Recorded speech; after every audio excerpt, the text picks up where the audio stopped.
Subjects, enemies to the peace, profaners of this neighbor-stained steel. Will they not hear?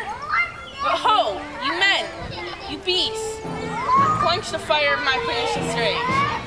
Purple fountains issuing from your veins, on pain of torture from those bloody hands. Throw your mistempered weapons to the ground, and hear the sentence of your moved prince. 3 civil brawls, bred of an airy word by thee, old Capulet and Montague, have thrice disturbed the quiet of our streets, and made Verona's ancient citizens, cast by their grave beseeming ornaments, to weird old partisans in hands as old. Crankered with peace, to part your crankered hate, if you ever disturb our streets again, your lives shall pay the forfeit of the peace. For this time, all the rest depart. You Capulet shall go along with me,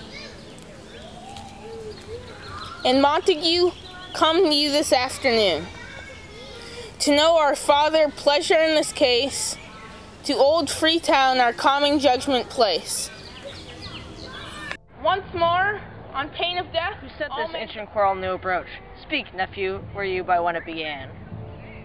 The servants of your adversary, and yours, close fighting ere I did approach. I drew to part them, and in the instant came the fiery tibble with his sword prepared, which, as he breathed defiance, he swung about his head and cut the winds, who, nothing hurt withal, hissed him in score. While we were interchanging thrusts and blows, came more and more, on part and part, and fought either part, till the prince came and parted either part. Oh, where is Romeo? Saw you him today? Right glad I am he was not at this fray.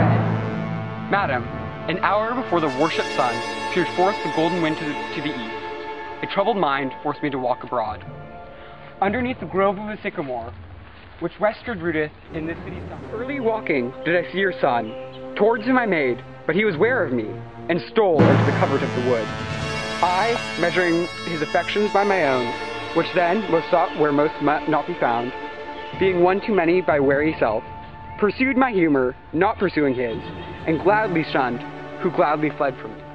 Many a morning hath he there been seen, with tears augmenting fresh morning's dew, adding to clouds, more clouds, to his deep sighs.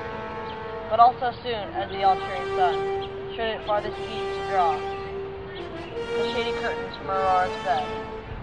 Away from light steals home my heavy son, and private in his chamber pens himself, shuts up his windows, locks fair daylight out, and makes himself an artificial night. Black and portentous must his humor prove, and with good counsel may the cause remove. You know the cause? I neither know it nor can learn of him. But have you importuned him by any means?